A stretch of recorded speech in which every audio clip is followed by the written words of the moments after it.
So we'll cover quite a few bits and pieces this week. We'll have a look back at the Coventry game, as well as looking forward and previewing the Bradford City game, as well as just running through everything from Matt Bloomfield's uh, pre-match build-up, which is a bit weird. It happens a couple of days before the game now.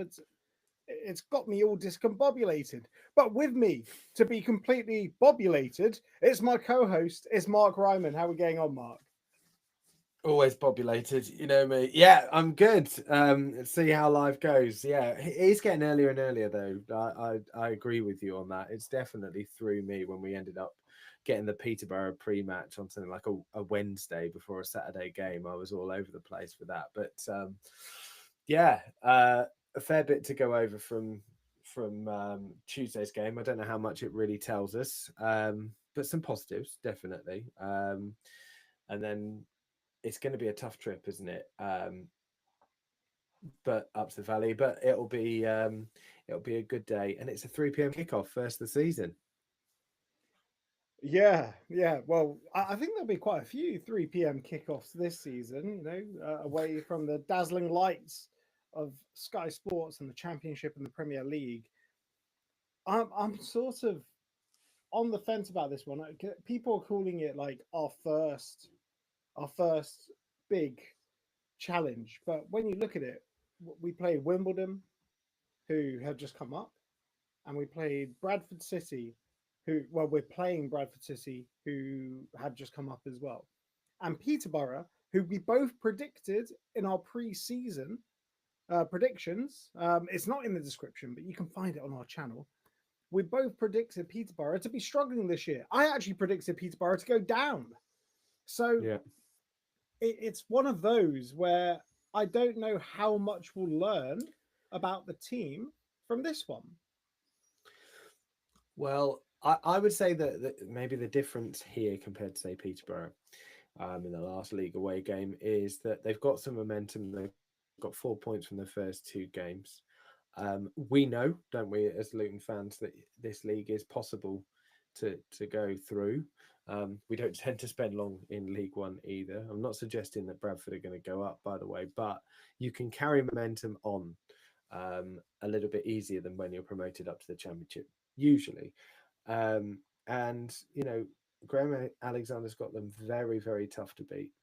So it could well be a bit of a stalemate as well. I'm not trying to predict another sort of Wimbledon game, but I think for that reason, plus of course at the Valley you've got a much bigger stadium. They'll be packed to the rafters and cheering them on as well. So that will be a different experience probably than the first two games. All of those things, but yeah, you're right. In terms of technical footballing stuff, that there'll be tougher tests to come relatively quickly round the corner. But I'd put this at the top of the three that we've played so far. Yeah, I guess that's fair. You can put them at the top. To be honest, it'd be really nice seeing Graham Alexander again. Obviously, he was like the right back when we were both Yeah, wee boys watching Luton Town for the first time. Yeah, had a hell of a penalty on yeah, him. still got his boots. he But did. he He he did. played he He was a great played player. He he was a great played player. until he was 40, didn't he? Mm. Yeah. Yeah, he did. Was he player manager in his first job? Did I make that up? I think he was, but um, I remember him being linked with us. Him and Robbo being linked with us every time we were short of a manager for a long time as well. That classic ex Luton. But yeah, he's done very well at Bradford. He's done what they needed to do in order to get up. So yeah, you're right. It's absolutely for us two growing up in the 90s and watching Luton Town. Then he was a absolute stalwart in the Luton team. So yeah, it will be good to see him. And of course, he won't be the only ex-Hatter there as well. The other one can do more direct damage from the same Mhm. side on the day as well. In Josh Nuffel, I'm sure we'll talk about him. But I'm sure he'll be keen too. And you know what it's like. You've got a player that wants to prove himself against a side that never gave him much of a chance. Arguably, we were in the lofty heights of the Championship and the Premier League, but still, point to prove. ex-club, Luton Town. You know what that spells, don't you? Exactly, he's going to have the game of his life. Although I thought that was like the playoff semi-final where he had the game of his life. It's so frustrating because he's Luton born and bred, and Yeah. we should have given him a chance. I remember when he first started making waves, and Graham Jones actually mentioned him in the press conference and said Josh Nerthel has some. When he opens up his legs, I remember this quote because everyone was like, when he opens up his legs, when he opens up his legs, like he's got some athleticism to him. And Yeah. yeah, we went to the Brilliant. Premier League, and then we just got rid of him. But he's obviously there's some talent there. I feel because he's a Luton Town fan, we could have probably kept him just that little bit longer, which is really frustrating. I feel we're getting ahead of ourselves anyway. We should probably talk about the Cov We are. game briefly. Let's do that. So did you get a chance to check that game out? I was watching it live, Sky Sports Plus. I quite Good. like the fact that all the Carabao Cup games are on midweek now. Yeah. That's Handy, isn't completely it? different, right? And the Virtue as Yeah. well. That's going to be on as well on Sky Sports Plus. Yeah, and it can mean that I can sneakily watch games on my phone as well, which is fantastic. So, uh, but yeah, no, I did watch it. I watched it live, and look, we had similar issues in terms of we didn't create loads and loads of chances. But when you look at the team that were 11 changes, I think all of us looked at that team and then looked at the Coventry team, and surely okay, well, here it's just about individuals showing what they can do, right? It's not about the end result. I pretty much accepted that we're probably going to lose that game, but actually, there's some real positives to come out of it. It's been mentioned by a lot of people, but for me, Kajua stood out, Mhm. incredible, and good timing as well with Walters being injured and that side being a problem until Izzy Jones is back. So no pun intended. So yeah, I mean he was fantastic. He got pace. He wasn't afraid to deliver the ball in the box. Shame there wasn't anyone there when he did, but he was fantastic. I was really impressed with him. Um, it was also great seeing Chigozie have his first start for Luton after I think last time he was on the bench it was at Arsenal, wasn't it? So Mhm. yeah, how times change, but it was great seeing those two. But yeah, for me, Kajua stood out. Fanny was excellent as well. Again, He tired he's in the second becoming. half, though. He did. He Yeah, did. Yeah, it's that 6 week concussion probably did that. it's But a long he would bloody do. concussion. You have to really bang your head for that. That's a Terry Butcher style concussion. That is. But there's a reference for the kids. But yeah, there you go. But I do think that creativity in the first half, you know, we created almost chances, almost got in, and their defense either came back to block it. But we looked to play positive football. We took it to them. We looked more like the home side in the first half, I would argue, which was great to see. Um, certainly in the first half, I wouldn't be able to tell you who was the Championship and the League One side, which is probably fair enough considering the squad that we've still got from the Championship. But that was positive. Defence and the negative side of things, well, it doesn't really Don't tell us you dare anything that say we a didn't bad word already about know. Tom Holmes. I wouldn't. I think that man is going to have PTSD from the CBS arena. I was there live when he got his red card, and just how absolutely exhausted that tackle. That was the tackle of a defeated man. Yeah, So he yeah, was knackered. Yeah. he was knackered, but he looked knackered from minute one in this game as well. To be honest, that he's had some good games last season, but he just I don't think he is up to the intensity that we want to play at. Mhm. Certainly not. So not at the level that we need to be at. And I can't see him featuring above many other players this season. I just can't see it. So I'll be surprised if he's still here in September the 1st. Really am. So I Can you think he believe? struggled. Can you I think believe that he is the player that we signed? One of the two players we signed in the January transfer window in our Premier League season. Yeah, Goes don't to forget show how Taylor bad it Harris. I'm was. pretty sure he Oh, signed as Santor. Yeah, yeah. Taylor Harris. Don't forget him. But yeah, you're right. I mean, it. Yeah, if I would say that window um, wouldn't be good enough when we were up in League One, going up in League One in the first place, let alone in two divisions up. However many years later, Mhm. 4 years later than we ended up in the Premier League. But um, yeah, we talked about that at length. We talked about Hashioka, who is gone. Well, he was in his first game at least. I don't know how he's doing now in his new club, but yeah, it is absolutely epitome of that.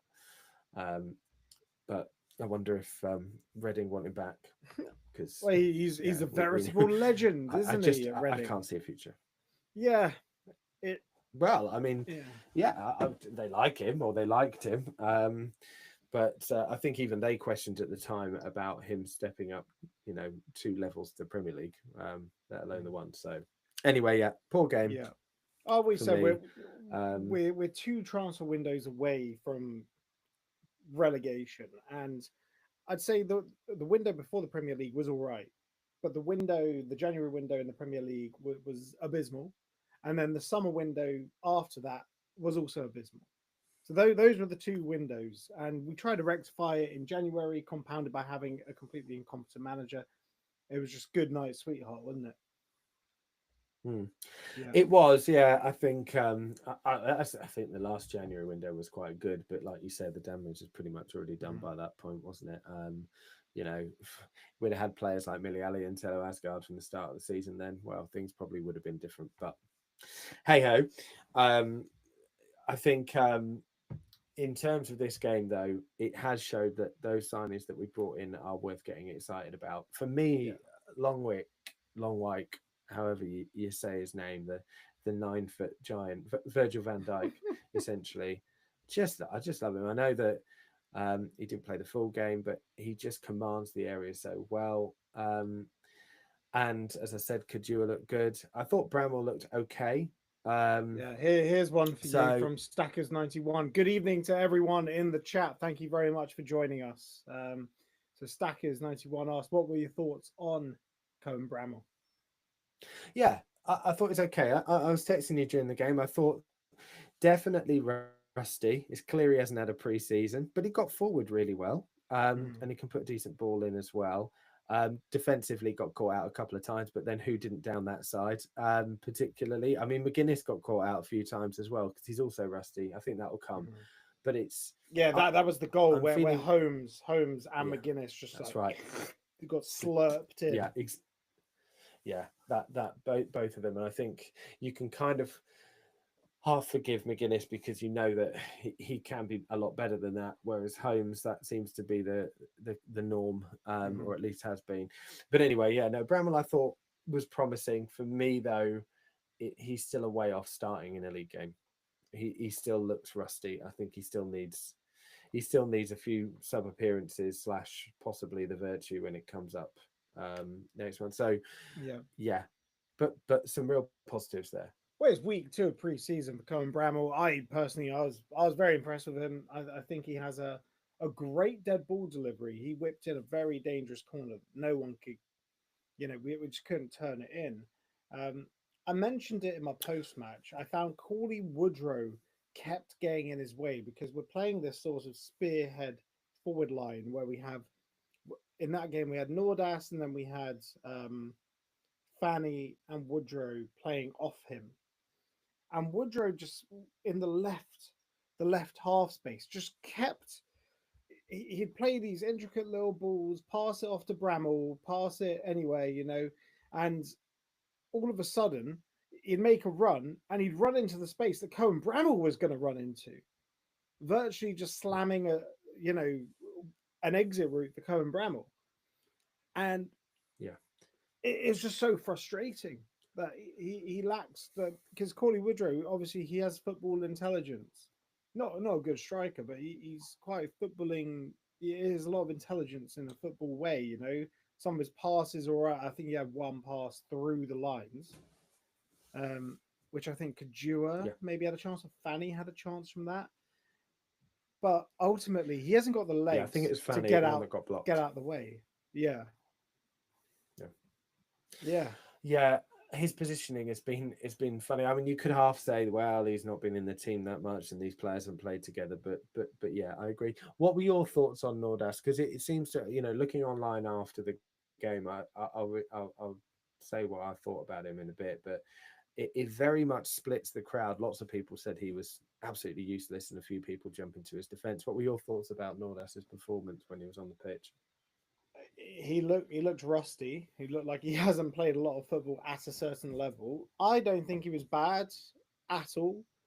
I don't think that was the game to really see what he's about, playing opposition a level above, having a team that can't really supply him either.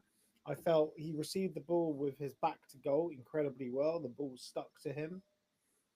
He held on to the ball well. There was one moment where like he had two COD players that were just kicking, and he kept the ball and he laid it off to a Luton player. I thought that was good.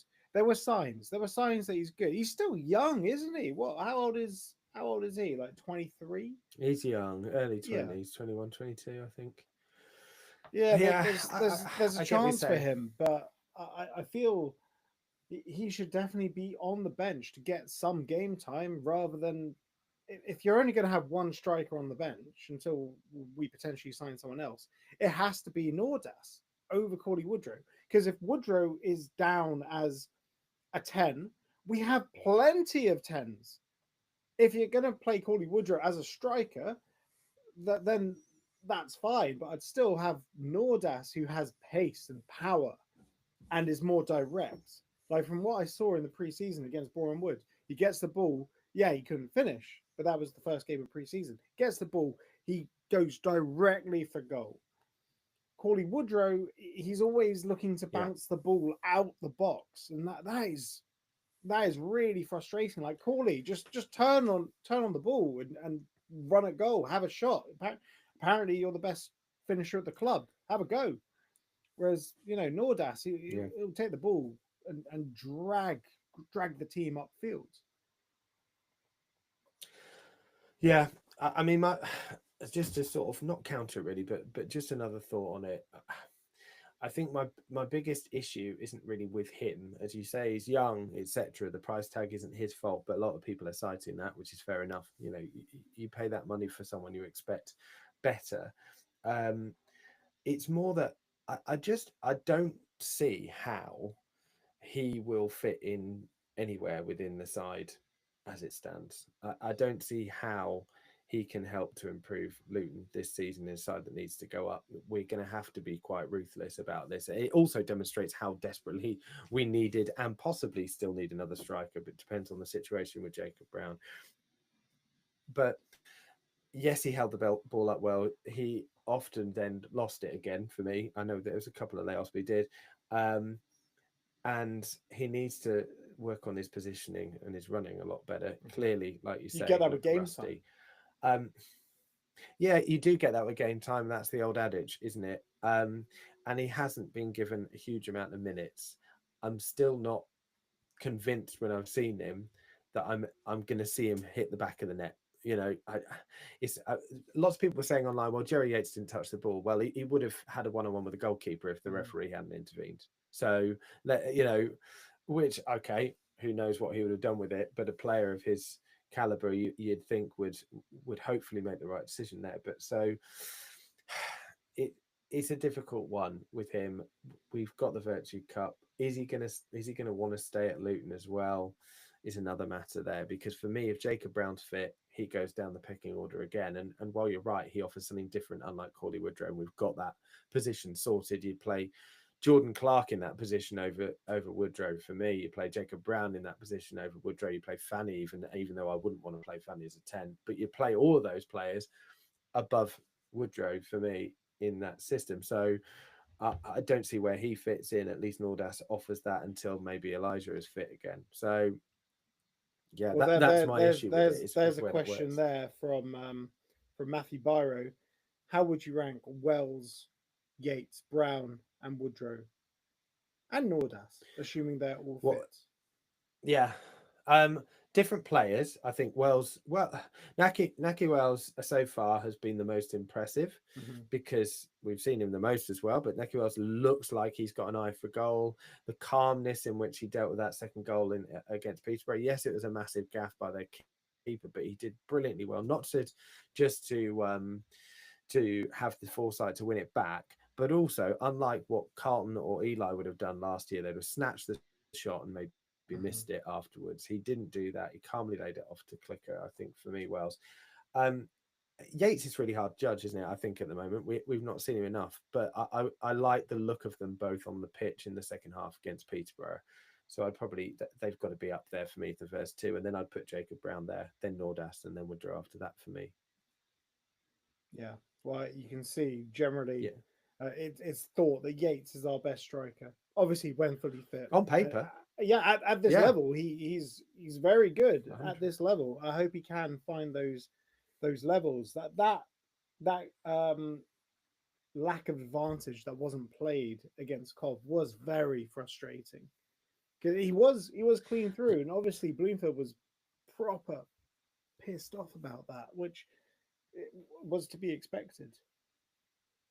Just when you get out of the championship the wrong way, and you still end up with championship referees making terrible decisions in games. It just, I don't know about you, but it brought back so many of the decisions from last season. It's just an absolute classic. But yeah, it was horrendous. I'd assumed that it blowed for a free kick for Cov.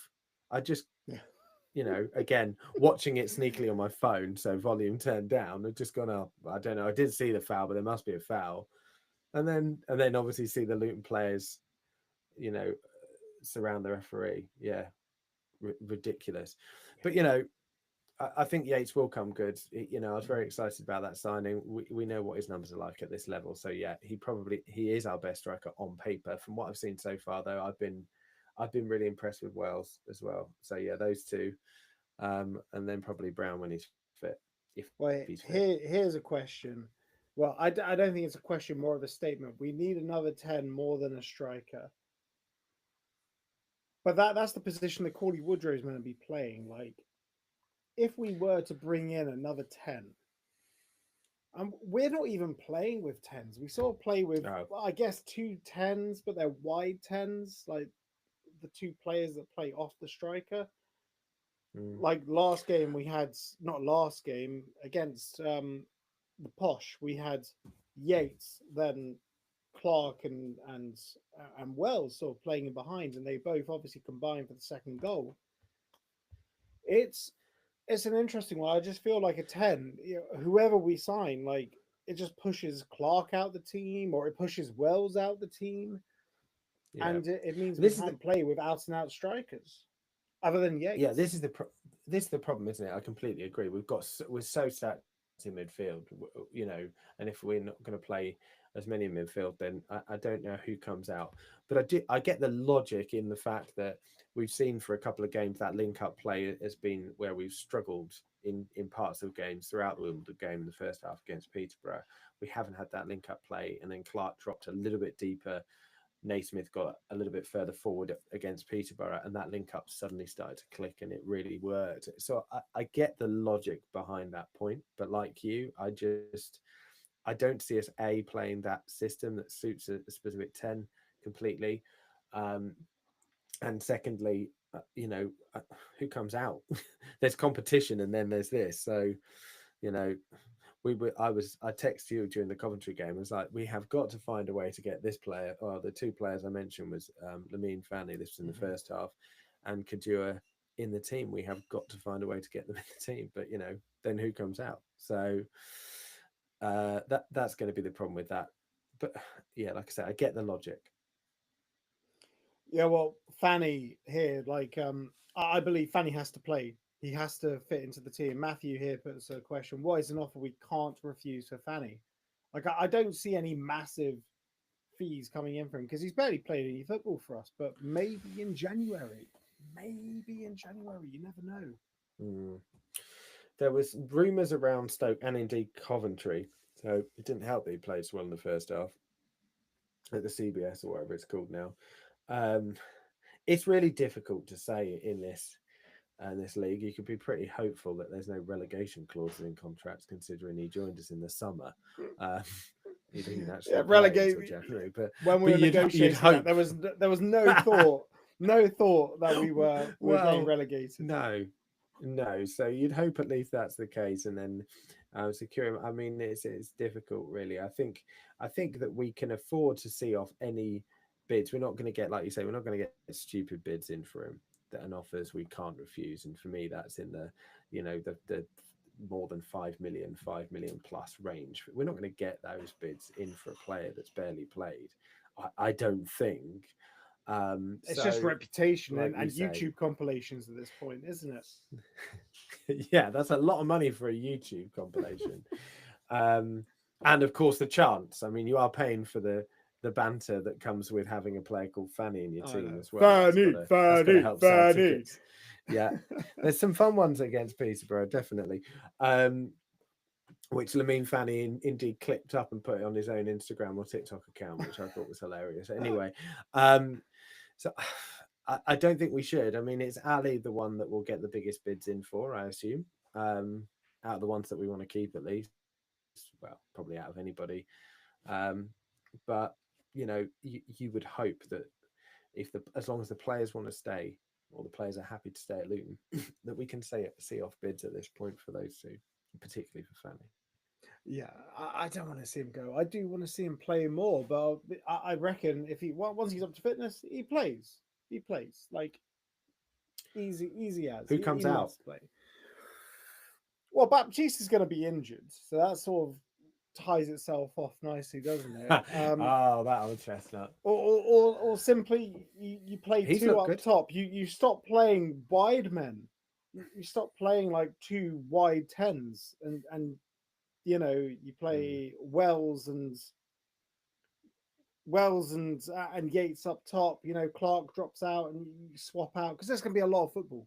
There's going to be a lot of football, but I'd say it would be Saville, Fanny, and maybe Baptiste and Clark are like swapping because like Baptiste and Clark are going to give you the same thing. If anything, Clark progresses with the ball more. He has an eye for a pass.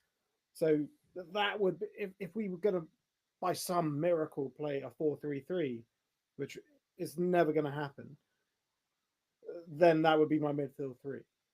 But it's never going to happen. Yeah. More likely a 5-3-2. Well, I think it will. No, Really? I think four at the back is coming, but it will be here when Izzy Jones is back, and we'll talk about that in a bit. But I think that could well be the case then,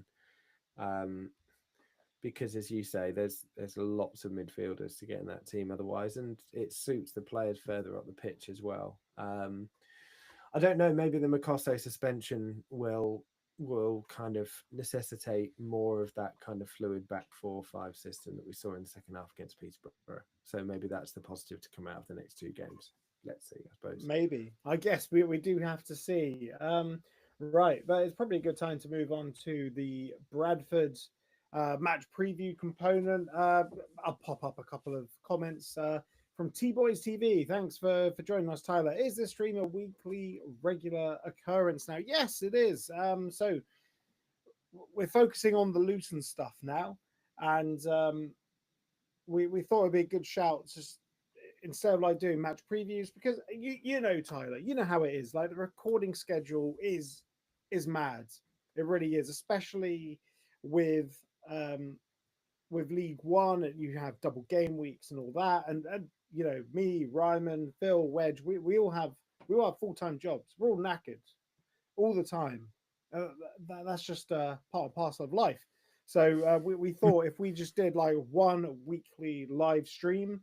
Tonight it's on a Thursday because I couldn't do last night, and Phil and Wedge couldn't do tonight.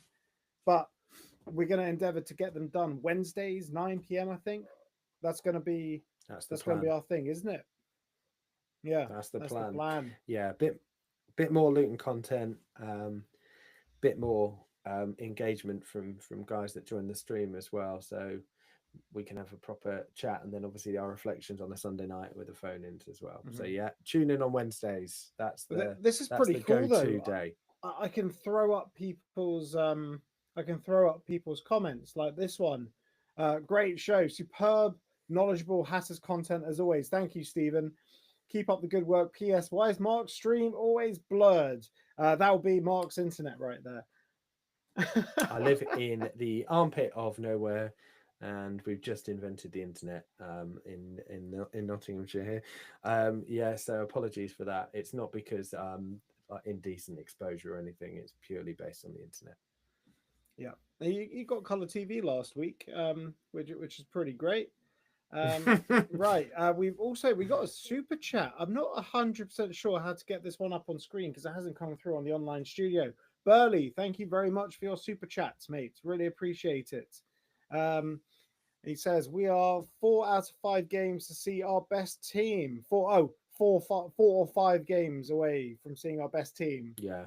And then he says Chong question mark. I hope that means, I hope Burley, you're not asking is Chong in our best team.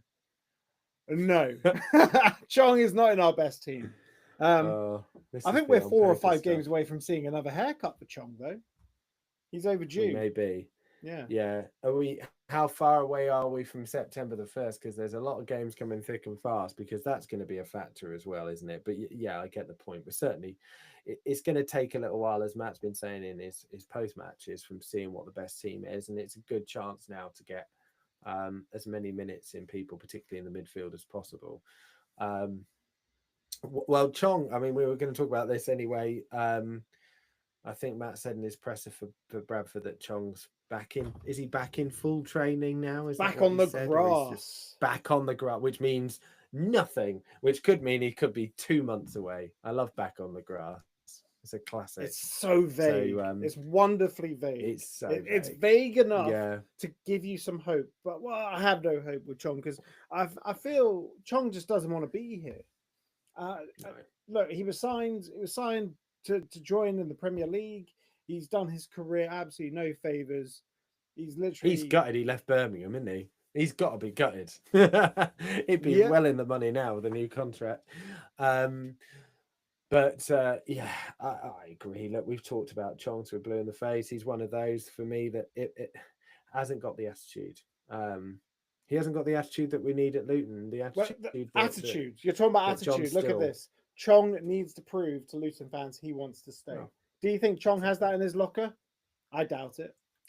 He's not showed it so far, has he?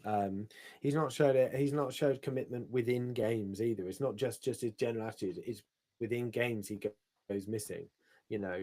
He's not good to do that. He's not good enough to not do some of the basic stuff.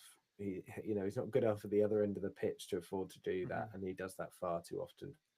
Do you reckon Chong has it in him to score the winner in the Virtue Trophy? Yeah, on paper. Can Chong score the winner in the Virtue Trophy? Yeah, why not? Oh yeah. Did you hear about that Barnet youth player that passed away in a car accident? I know I don't want to bring the tone down, I didn't, but yeah, condolences to. I think it's AJ. Can't think of his full name, but that's absolutely dreadful. Like you mentioned Barnet, it just jogged in my memory. Absolutely, young kids, real shame. Yeah, I only saw it purely by chance. Real shame. But back onto Chong scoring the winner in the Virtue Trophy final. Yeah, well, look, if he's still with us, then I'll be very, very surprised. But yeah, look, I think that we all know the ability that Chong and Mengi have, and there's always going to be the infinite frustration that they've not shown it. I mean, but Mengi probably more so. Chong's only shown it in very brief glimpses for us and for Birmingham. To be fair, even Birmingham fans were saying the same thing: is that his best game was that game at Kenilworth Road.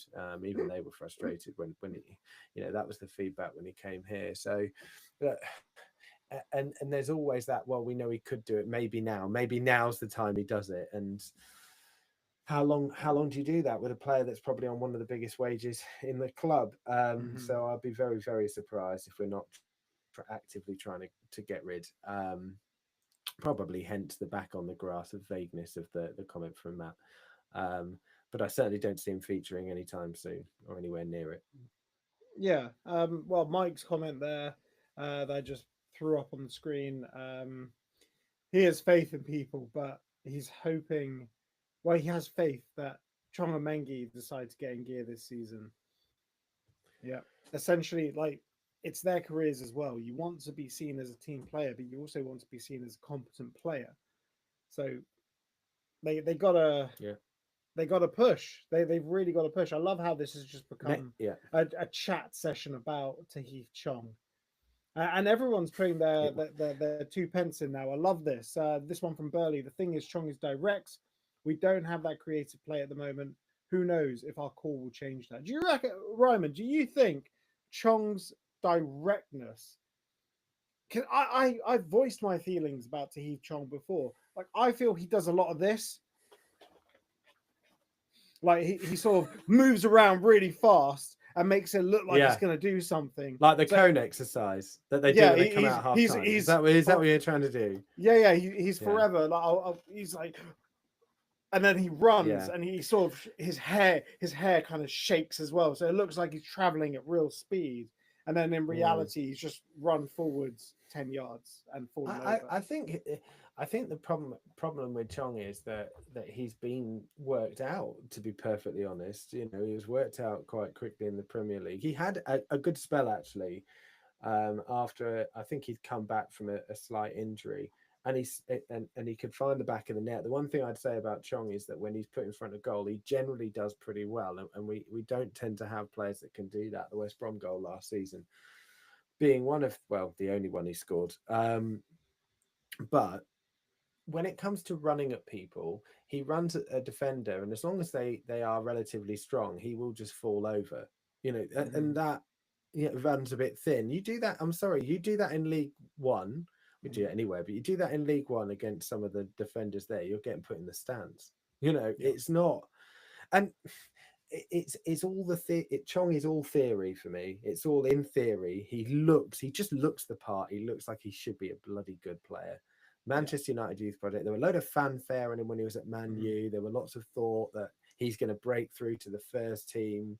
He's going to be the next big thing in midfield, and then he gets loaned out to Birmingham, impresses initially in the Championship, but he's been worked out. And to be honest, it's a bit of a one-trick pony situation, and when that doesn't work, he gets in a strop, and you don't see him for the rest of the game. That's my issue with him. For me, is that he doesn't have the work ethic to keep going or look for the pass when he should do either. What would you say? Chong is a headless chicken. Yeah, well, exactly. Yeah, probably for want of a better phrase. Yeah, that's it. He is. Yeah, exactly that. But not a hairless chicken, but a headless one. Anyway, he's certainly not hairless. I feel he needs to just get his head in the game. Needs to prove himself because he's 25, 26 now. His career is like, I love that quote from Jose Mourinho about Dele Alli.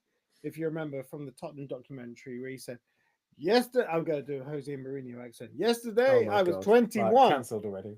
Today, I'm 50. Essentially, if he doesn't grab his career and actually try and make something of himself, doesn't try and turn a table, turn a corner now, essentially Chong is just going to be like another Man United graduate who's done sweet F all with his career. Because Mengi's younger. Mengi's 22, Chong's 25, 26. And he's got like one season in the Premier. He's got that goal against Liverpool that he can dine out on. And that's it, really. Love this one. I'll put this up on screen. Amad Diallo is the player Chong thinks he is. Love that. Yeah, I mean, bar the set pieces. Yeah, well, I mean, there's your Manchester United link as well. But anyway, what do you think of this? I hope Chong he does. Do a lawless. If he does, we'll all be behind him, and it'll be great. And the redemption arc will be great, just as much Mhm. as the Mads Anderson redemption arc is going to be great this season, and it's already on the way up. So all for it if it happens. Just can't see it at the moment. It'll be hilarious because Mads Anderson was signed ahead of the Premier League season, and he's coming Yeah, good in League One. Maybe Chong will he do the is. same. But I don't. I know you said that that's his level. I don't necessarily buy that Mads Anderson is a League One player. I think he's better than that. I think, but because and he did it. He's done it in the Championship as well. Of course, he was with Barnsley in the Championship too. But I think that you know the stop-start nature of it, and the fact that he was thrown in the Premier League as well, Mhm. hasn't helped as it has for other players. He's again another victim of recruitment, maybe a little bit more. But anyway, so far, Mads Anderson is keeping McGuinness out of that team for me, Yeah, and yeah, has been has done nothing wrong. Touch wood, so far. it seems so. He is keeping McGuinness out. Right, shall we'll talk about Bradford now? So Let's do that. Bradford, a lot of people in the chat are saying Bradford is our first big test of the season. You said it as well. I I've gone the other way in this, where I've said we played Wimbledon, who got promoted. For people that haven't tuned in from the beginning, Wimbledon got promoted. Peterborough, I have them getting relegated this season in our 1 to 24 predictions. I think Ryman also has them doing really badly. They've recruited relatively poorly. They've let a lot of their players go for free. I think, other than Frith, I don't rate the rest of their team. And that striker, I'm not even going to try and pronounce his name. Um, and now Mm. we're playing another promoted side. Yes, this promoted side is slightly better than Wimbledon. I think they're more attacking going forward. They've got Graham Alexander, who's actually a pretty, he's pretty mustard as a manager, been linked to Luton Town many, many times. And it's time to talk about Josh Neufeld, I guess. Yeah, Yeah. yeah. As we mentioned before, it's for me. It's certainly going to be tougher of the two. They made a good start, as we've said, and Josh uh, did brilliantly, didn't he? In the playoffs, um, went from us to Wimbledon. Did very well for them as well. And will absolutely have a point to prove. As you say, Luton boy, it's always a shame. It is always a shame when you've got a youth academy product that you can see can make their way into the team. I guess from he would have wanted to play more football. Could we have not extended contract and sent him out on loan? I mean, that the options were on the table. Mhm. Yeah, I mean, obviously in retrospect, that's been a poor decision, but he's playing right wing back these days, or Oh, right back. Check whether they're playing a 4 or a 5. I think they're playing a 5. So he's playing right wing back last game, at least against Northampton for Bradford, which surprised me a little bit. But um, so yeah, that'll be interesting considering our left hand side is a bit makeshift at the moment, and we know mhm. how quick he is. So there, for me, those two things sort of go together, really. Yeah. So it's yeah, they play a back three, a back five, back three. So he'll play right wing back for Graham Alexander, who's their number 7. So yeah, so we'll see how that left hand side shapes up, and whether we go as we did against Peterborough because we were concerned about their speed, and go with Millie Ali as left wing back again because we know he's got the pace to keep up with him, or we go with Longwick's played on both sides now, or we shove Bramwell straight in, which I don't see happening. Yeah. Now you got me. I didn't even think about Neufeld completely destroying our left side. Hmm. Hmm. You Him more up worried against now? Naismith. Yeah. Now I'm not going to sleep tonight. Not going to sleep tonight. I'm just going to be thinking. Going to have Neufeld opening up his legs in my dreams now, just tearing us apart. Wow. Whatever Yeah. floats Choice your of boat, mate. phrasing. Yeah, Yeah. yeah. So they've had a good start to the season. Obviously, they beat Wickham 2-1, but this is obviously a Who looked Wickham terrible, by with the Mike way. Dodds. Well, Oh, they Wickham. look terrible. Yeah, yeah, yeah. This is a Yeah, I know Mike they won Dodds in the cup, Wickham. but they look terrible. Yeah, Yeah, they. absolutely terrible. I think losing Bloomfield really derailed their season. It also didn't help that Richard Kone sort of got his head turned with all the media interest in them, and then he down tools, and it looks like he is the type to down tools. He's down tools, gone to QPR. What's going to happen if he does well at QPR? He'll down tools again until he gets to the next place. He's a stepping stone type of player, which, hey, as I said, short career, do whatever makes you happy. But, you know, when you're getting paid by a club, you give your all for the club. But I don't think Mike Dodds is the one. I think that is always the problem with recruiting in house. They've lost two on the spin now, really bad. I think they've lost both games 2-1 as well. And Bradford, fair play to them. You know, obviously very daunting beating a team as a newly promoted side, beating a team that lost out on the playoffs, and then playing out a 0-0 with Northampton. So, which they should have won as well. Yeah. By all accounts, you know. So, and then of course in the cup, and of course in the cup, you know, Blackburn we know are all over the place, but you know, to go away to Blackburn and win that game in the cup, there you go. They've had a very good start. I think they scored in the first 2 goals in 4 minutes. It's no Doncaster versus Middlesbrough though. Donny reserves. I was waiting for that. That was fantastic. Yeah, that was a cup set. Rob Edwards only made 5 changes. No, 4 changes. And Doncaster made 11. Yeah. We'll see. We'll get these soon. Anyway, I think for Bradford, you know, they're on a high, they're on a roll, and there's a lot to be said about that in this league. We're going to have to be a bit more on it. Defensively, we've been excellent, but let's be honest, we've not been tested by the most potent attacks. You can say our defense has been good, and it has, but we also can't give away the chances that we did against Coventry. I know it's a completely different size, so I won't take too much from that.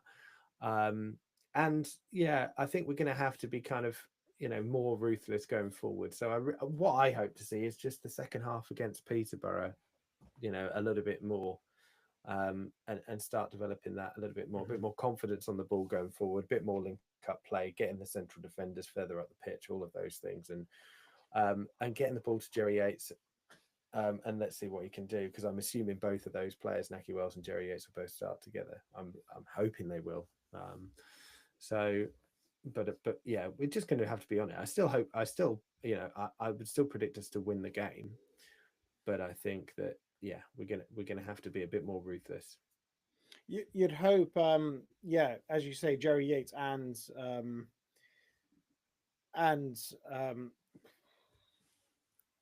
Nahki Wells both play up top together. Say all about Bradford's, you know, big, strong, physical side, like Christian said, he doesn't see it as a big test, but he thinks it'll be a step up from, well, as you said as well, it'll be a step up progressively from Peterborough, just like Peterborough was a step up from Wimbledon. I think Wimbledon actually posed different challenges to. They were a lot more defensively solid than Peterborough were, and here Bradford will be a big physical test. So, it'd be good to see Fanny start in midfield. Yeah, with Baptiste and Saville potentially, but you can't really drop Jordan Clark. He's fantastic. But no, Nahki, I agree. But as I was saying, like Nahki Wells and Yates, they are pretty much still championship, like lower half championship quality, whereas Bradford are coming here with like Curtis Tilts. I've never even heard of Joe Wright. He's 30. He's obviously been around, hasn't he? Curtis Tilt, Joe Wright, and Matthew Pennington. Is that Matthew Pennington that played for Charlton a few years ago? Crikey. Yeah. Is it? Yeah, that's right. I mean, well, Curtis Tilt's their central defender, isn't he? So Curtis Tilt's been around for donkey's years. He's been around for a while. He must be mid-30s by now. But yeah, he's a big bloke, isn't he? He's a big old lump if he's the one I'm thinking of. Yeah, he's 34. Yeah.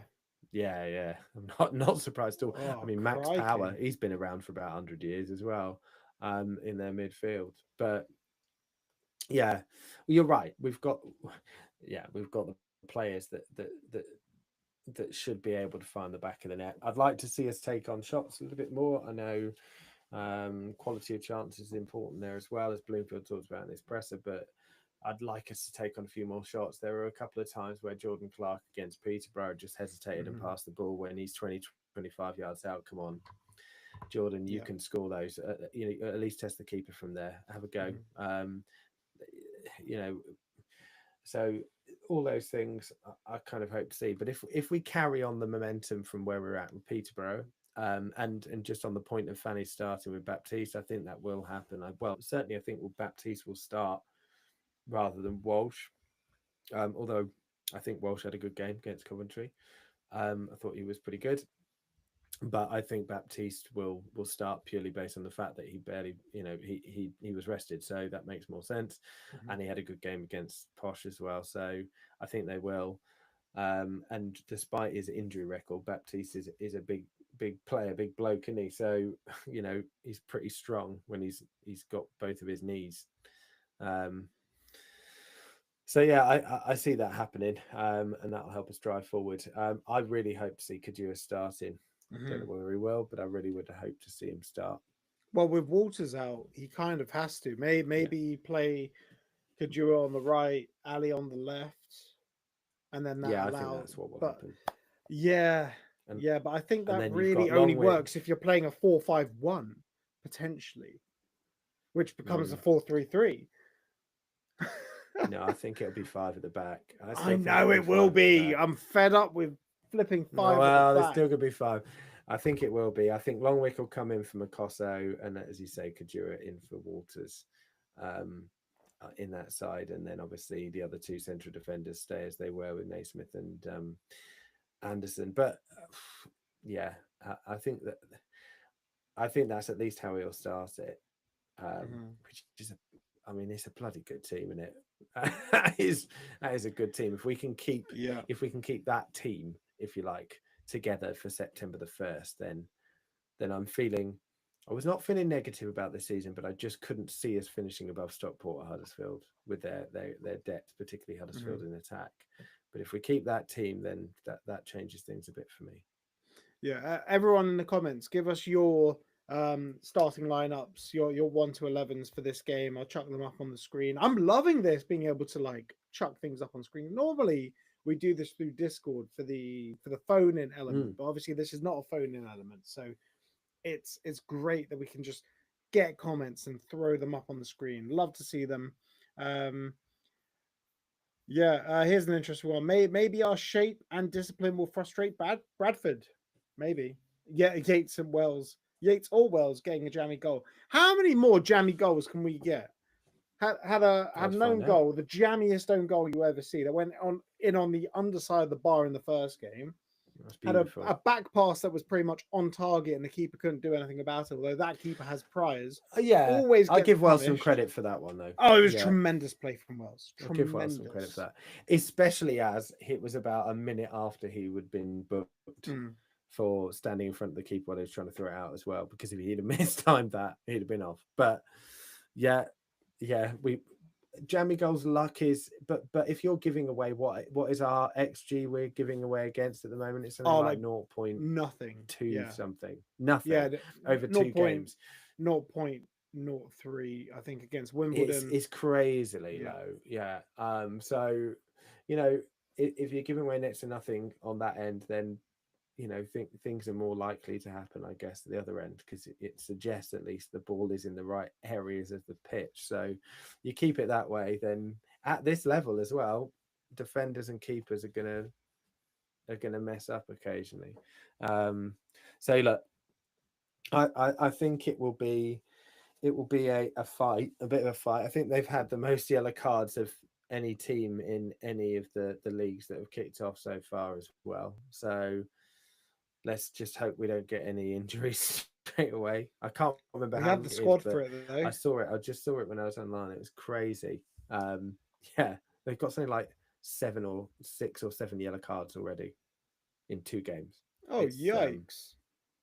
Well, that is League 2. That is a League 2 squad coming for you. They're happy to kick lumps out of you, and that is what we used to be like. There's a spectrum in League 1 football. Either you have to physically bully the other team off the park, or you have to play them off the park.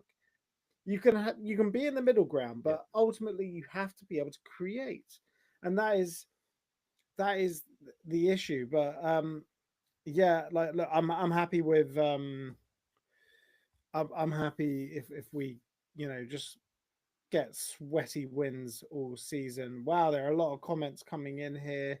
Um, Here's a starting lineup. I'll put this up here. Uh, there we go. Keeley, Longwick, Anderson, Naismith, Kajua, Saville, Baptiste, Ali, Clark, Wells, Yates. So pretty much unchanged, other Pretty than what we Kajua said. That's coming what I in. said. Yeah. Yeah, yeah. I Yeah, think and Longwick coming in, that's a hopefully. ridiculously strong team, and I've been Yeah, absolutely blown isn't away it? by Kajua from that game. Like so direct. He's exactly what you need. Like on one side, I know. Kajua or Izzy Jones, then on the other side, Ali. But Ali needs to like I saw someone in the comments say before he's got want away itis. Like, yeah, we've rejected many bids for Millie Ali, but ultimately, what has Uh, Millie Ali I, done? I, He was all right for Exeter. He needs to prove himself now, although he's 25 as well. I don't know whether it's that. I think as well, we've got to bear in mind that he's been playing at a wing back position as well. I Hmm. think it's difficult. I think as well, unlike when he came in, he had a point to prove and he wasn't in the starting lineup for very long. You know, it took a while for him to get into the team. He certainly wasn't the signing that everyone was up in arms and excited about. This season, he is now, especially now Asgard has gone, he is the person. He is the one with the expectation to do everything all the time. And a bit like with Chio, positionally and that that way of expectation. So having Kadir on the other side bursting out might help a little bit to take some of that pressure off. Now maybe he wants away, but maybe it is a little bit of that as well, the pressure being on him to perform all the time too. So, and I don't think he's had bad games. He's not been the rampaging Ali that we saw against Stoke and Hmm. when we briefly equalised against West Brom and stuff like that. But he's not had poor games for me. I think particularly as Naismith got further forward and everything else against Peterborough, I think he looked pretty good second half there. So no, I think he'll get there. And yeah, I don't think it's toys out of the pram situation. It doesn't look like that. It just looks like he's just getting into the season. Yep. And what is your match prediction, score predictions, as we used to do on the match previews last season? It was like now it's time for score predictions, and then there'd be some nice editing, but none of that because we're doing a live stream. What is your score prediction, Ryman? And Yeah. everyone, get yours in the comments as Well, well. I'll put a couple on the screen. yeah. I'm going to reignite the spirit of Sonny Bradley and Harry Cornick and go for a 1-0. Yeah, I think at the moment with our XG against, I think as long as our defence keeps playing that way, it's hard to see us being broken down very much. So, and Keeley's been excellent. We've not mentioned Mhm. Keeley, have we? But Keeley in goal as well. I hope we score more. 2-0 sort of my hope, but I'll go 1-0. I think it'll be a tough game, but a moment of quality from Clark. That's what I'm going to say. That will separate it. Yeah, I'm with you as well. I'm going for a 1-0 as well. Mainly because I'm not seeing enough up top. I'm not seeing that it's clicked. I don't think it's clicked, which isn't the end of the world. That we're three. This will be our third league game. With this will be our fourth game in total, and last game was a complete changed lineup. So I'm not overly hitting the panic button just yet. Obviously, scored one own goal, one forced error, and one set piece. We haven't actually seen us cut a team apart, cut through the team. That's going to come eventually. Like It Yates, will. he's had a protracted pre-season. I don't think we found our best squad yet. We haven't found our best starting 11 yet. But defensively, we're absolutely solid. It was only you can see how good a coach Bloomfield is from how we set up against Coventry. We limited them to nothing until McGuinness and Holmes decided to go walkabout. The fact that they both went walkabout at the same time was madness. But hey, it does happen ultimately. And throughout this season, I've seen us absolutely dominate teams' attacks and not allow them to have a sniff. So I think I don't think it's going to be an instant classic. I think it'll just be a 1-0 as well. Yeah. Yeah. Here we go. We got a couple here. But yeah. Quite a lot of people going for bigger wins. Lots of 2-0s. There was a 3-0 I saw in there. That'd be lovely. You saw a wouldn't it? 3-0? Nice 3-0. Let's get. I saw a 3-0. It definitely came up. Oh, there we go. I found it. Yeah, that'd be nice. That would be nice. I'll take a 3-0 because it would really do some put some daylight in the goal difference as well. Nice like it's just us and Huddersfield now yet to concede. Yeah. It will be lovely if Naki Wells or Jerry Oates are obviously both get off the mark. The earlier the better. That would be nice, wouldn't it? For those two, it would be good to do that. So that apart from the win, it would be great to see that happen. But yeah, I think they're going to try and break up play as much as possible. It will be as you say, a tough game probably to play a lot of free flowing football in. So they're going to make it difficult for us, as they should. But I think that we've got enough about us, and we demonstrated enough in Peterborough to hopefully get some goals. Yeah. No, well said. Well said. Everyone, thank you very much for joining us for this live stream. It's first one we've done, and we've had quite a few people join us. And thank you for all your comments. Thank you very much for the super chats. Like I don't know what they are, but really appreciate it, the way it lights up. I think it's monetary value, which is nice. We appreciate the fact that you think our presence deserves money, which is really nice. Thank you very much. Appreciate all of that. And moving forward, we're going to try and do these on Wednesdays, although they might move around, depending on schedules and stuff. But I think we're going to be doing these Wednesdays, 9 p.m. And appreciate all your support. I'll just put that one up on screen. Yeah, good podcast. Thank you very much. Yeah, we love doing this. We're just doing Luton content now. Like, there might be occasional League One, Champo stuff. We'll see. We'll see where the world takes us. Really, we'll ebb and flow with the times. We'll see. But we're just talking about Luton. We love it, and And look, this live stream would be nothing without you guys there as well. Any final remarks, Ryman, before we bid farewell? Just it's good fun. It's lovely talking about Luton this season compared to last season, because there's some real positives already. It did get quite hard, didn't it, last season, to keep talking about the same thing. So yeah, and I'm feeling positive. I really am. I think we're not far away from seeing a really exciting team. So yeah, we're going to have some positive Wednesday evenings to come. I really do think so.